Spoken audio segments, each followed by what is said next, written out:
We'll just do this little motion that we can do to cut. No one will even notice. Is that the You have to make the face too.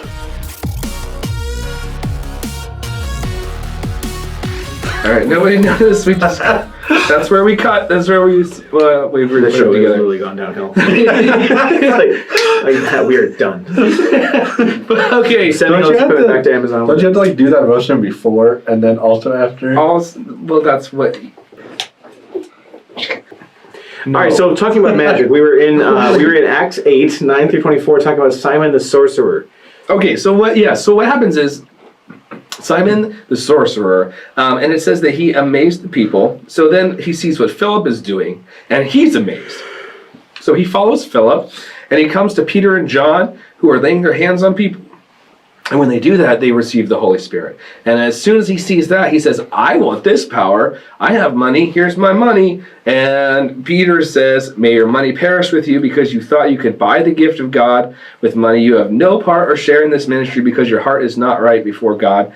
Repent of this wickedness and pray to the Lord and hope that he may forgive you for having such a thought in your heart. For I see that you are full of bitterness and captive to sin. And he says, pray to the Lord for me so that nothing you have said may happen to me. Okay, Which is interesting. yeah, so, and actually that's the end. We don't see what happens to him. So I hope he repented and he prayed. I think and based on the last line, he probably did, but... I hope he did. It doesn't matter. So he talks about, so he was a sorcerer that amazed all the people, but he couldn't do what Philip and people were doing. And so, And again, throughout Scripture, we see this happening all the time, that so-called magicians, sorcerers, whatever title you give them, when they are faced with really demonstrating something supernatural, like healing somebody, bringing somebody back from the dead, legitimately predicting things, they can't do it. I mean, yeah. Well, so, we even saw it in when Saul went. We talked about this 2 times ago or last time when when Saul. that was part 2 of part 3. Yes, when Saul went second part. and talked to the the lady that brought the ghost, she was also surprised. Yeah. So it's a similar reaction where they're like, oh, that's Well, and Daniel actually with real. Nebuchadnezzar, when all the other sorcerers and magicians come in to interpret the dream, or they're writing on the wall, they can't do it, and they're put to death. Right. Because their magic is insufficient to the true power of God. Well, I think they were saved by Daniel. Were they? I don't think they died, but they weren't able to tell him his dream. They're like, they'd said multiple times, King, just tell us the dream and we'll tell you the interpretation. And by that they mean make up the interpretation. Yeah. But And a similar thing happened with Joseph. Yeah, the most real instance of magic that we see in the Bible at all is with Pharaoh's magicians, right? Because Moses comes with the signs, and one of them is that his staff turns into a snake. And you know what? Those magicians did that too. Now, that could absolutely be sleight of hand.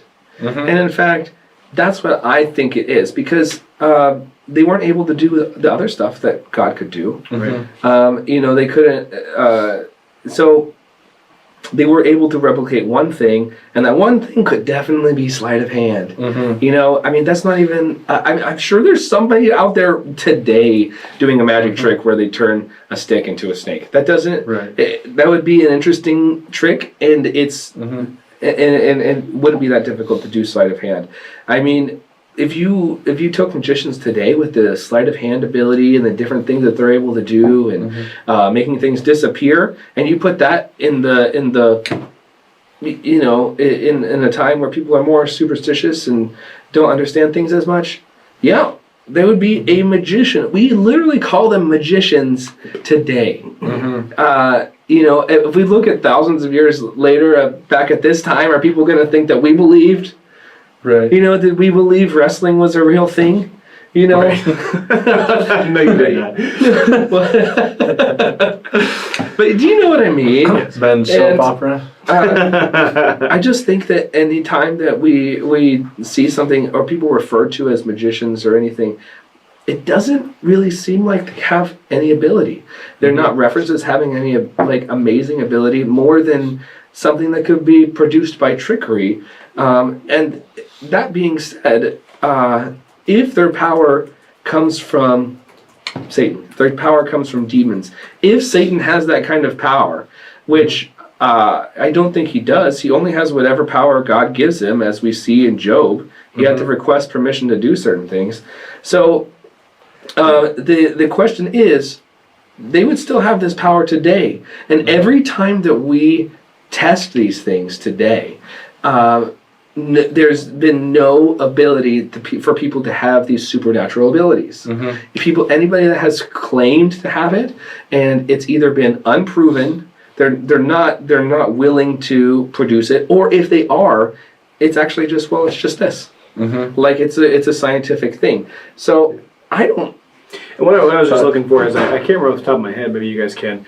I don't know of any biblical example outside of God that anybody is able to, there's an account of anybody raising somebody from the dead. No. Outside of the power of God. No. I mean, There's not. For it doesn't happen a whole lot. There's in the Bible mythologies where people have done that, but it's a myth. And I don't think there's been any account where people even claimed that happened. Right. Now, one thing that we do know, though, is that demons are real. And they do have knowledge of this world, and they can, at times, I believe, fake magic. Like, we have, like, the Wiccan belief and all that. I watched a video once, it was talking about the myth of werewolves. And what they said, what they have found to be the cause of the myth of werewolves is in certain villages when wheat was not available because you couldn't produce it all year round, they would eat rye bread, and on rye bread a hallucinogen weed would grow on it. So the whole village was slightly high. And then somebody would go into the woods and ask a witch to give them power, and they would give them shrooms, which would make them believe that they became a werewolf. Then they would go around town at night, and everybody that is slightly high on these hallucinogens, eating the rye bread, would think that they were a werewolf because they were acting like a werewolf. That's really interesting. So all of that could have been planned by demons. So Sure. So we've already kind of answered, psychics and those things and seances and different things. Those are different, often categorized in magic. But we've already said that we believe that those are demons. So the thing that I think that people still to this day still believe has some credence are witches and people that say that they put a spell or that they do, and they believe that, and so do the witches, that they are in communion with these demons and that they have been given power or the ability to do spells from these demons. But their spells are not what most people think of magic. They're not claiming they can shoot fireballs or do anything like that. They're claiming they can give people bad luck. They're claiming they can control animals. They're claiming they can predict the future. This is all stuff that demons we know they can do. Right. So I think it's just another thing of the people being in contact with demons. And so can a demon affect an animal? Well, I mean, they did with the pigs. I don't know if it doesn't seem like that's a normal thing. I don't know if they can possess an animal on a regular basis, but could they manipulate an animal and scare it? Well, I don't see why not. I mean, yeah. I mean, they've been around. They know how animals act. Yeah, it's very often. If a human can tame an animal, a demon can probably tame an animal. It's very often that, throughout history that people have blamed animals dying on witches. That witches have claimed that they've killed animals. It's usually not people. It's usually animals. And who's to say that a demon couldn't convince a witch or somebody that they were acting in their own power, and that 5 or 6 demons were in cahoots to make something appear to be what it's not. I mean, again, you can watch, and I think by and large, this is why I said a very hesitant yes to magic being real. Do I think that mentalists and illusionists and what's the word? Maybe it's a mentalist. People who are like trained to be hyper perceptive to your facial. It's a mentalist. Yeah, and those people, is that magic? Again, depends on your definition of it, right?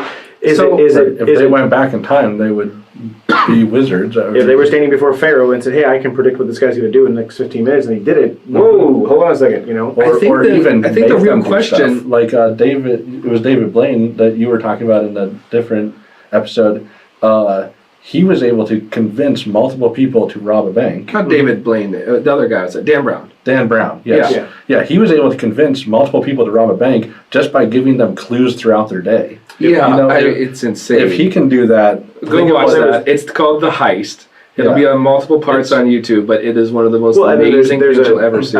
Will Smith movie that they do that very thing. I can't remember the name of it, but it's like there's like a betting, and they're trying It's to. the newer-ish one with the girl and him, Yeah. like from a few years ago. Yeah, and they all throughout, like for months, they plant these suggestions in this guy's life, whether it's jersey numbers or all these different things to manipulate certain. I forgot what the end game was, but it was like a stock or something like that, where they would make billions of dollars, and they manipulated the guy who had the decision for months by just Right. suggesting things, consistently, and then changing the way he thought.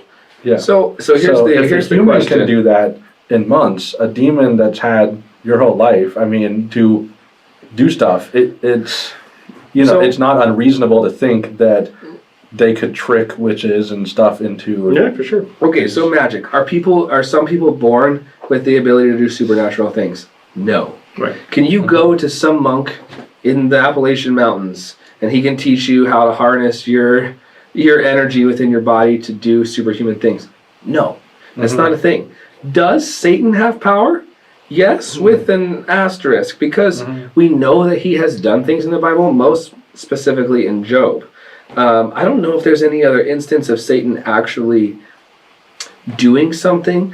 I mean, when he tempts Jesus, he offers to do things, and he brings Jesus up, and he does things there. So he does have some sort of power. Can he give that power to other people? I see no evidence of that in the Bible. we And do there are see- definitely magicians and people. Can he communicate? Can demons communicate with people? Yes. So anything that stems from a communication with a demon or an ability that a demon already has, I think that is a thing. But do people get powers from Satan? I would say no. I don't see any evidence of that in the Bible. Yeah. What we do see is when Legion possessed that man, he was stronger than the average man. And now The same with the you could easily give that to the demon knew how to use his body well and knew how to cause chemical reactions and stuff better than the humans can. And same thing with like the monks. There's monks that do train and are more resistant to pain, and like they do what we think of as supernatural, but it's just being able to control your body better than the average man knows how to. Or it's extreme So use of the power of suggestion. I may be Yeah, backtracking exactly. a bit here now, but if you look in Revelation, though, and the thing is, it's really hard to tell what everything exactly means, especially like some of the signs that the beast and the Antichrist and all its different personas, whether they're actual people, whether they're actual, who we don't even know, like the way that prophecy is fulfilled, like lots of things, that the way that Jesus fulfilled different things were kind of a surprise to people. And when he quoted things and said this is fulfilled, it wasn't in a way that anybody was expecting. So when we look to the end times and we talk about they talk about this beast and we think, well, it's these different countries, it's these different kings, it's these different kingdoms. You never know. It could literally be like this massive sci-fi space station size mechanical thing that wreaks destruction. And it could be fulfilled in a way you don't know. And so there are signs that seem to be done. What is it? Is it the beast that is healed from the wound in the head? And there's other things like that seem to be magic. And again, I said Satan does have some power of some sort. So how those end up, I have no idea. Whether or not Satan gives these this person or these people this power. We have no idea. But I would just say, from what we see today, from what we see in the Bible, I don't think that Satan gives people magic powers. No, and I think for the believers listening, the biblical Christians, there's nothing wrong with being entertained by magic. There's nothing wrong with being entertained by illusionists or mentalists or anything like that. It's when you have to be on guard against the occult. Right? It's like if it is something that's leading you down the path towards something that is organizational, that you need to be a part of, that you have to exclude. Once it starts getting that way, then you have to walk away. If it's simply a show in Las Vegas on the Strip, David Copperfield or something, whatever, that's benign. If they're not asking you to follow them, they're not asking you to worship them, they're not asking. Most of them claim that it is fake. No, Right, like if you come into contact with a witch or someone that claims to have powers, as a believer, you are not supposed to partake in that in any way. Right. But you do not have to be afraid of it. Right. I mean, there's no reason for you to be afraid of it. They should be afraid of what's living in you, and the demons in their lives, or however that works, is. Yeah, because afraid of they that. might be possessed by a demon, which, as we've talked about, are pretty scary and powerful. But you have God living in you, so that's way scarier and more powerful than a demon. It should be so scary that it scares you. I mean, that God would live in you. That's insane. Right. Well, I think we've covered magic pretty well. I think that if we go back to the beginning of the fifth episode of the seventh series of the third volume of this show, Of our 8th episode. that I don't think we have any disagreement. Does magic as like a supernatural power exist? No. Does illusionism, yes, Yeah, of course it does. Yeah, that absolutely exists. Yeah. And stuff happens all the time that I can't explain. Like I watch a magician. I can't tell you how he does that trick. It seems amazing, So, thanks for commenting, liking, and subscribing. We did these parts of these episodes because of comments that you guys have left. So please leave us more. We will address things. As always, we love you guys. Take care.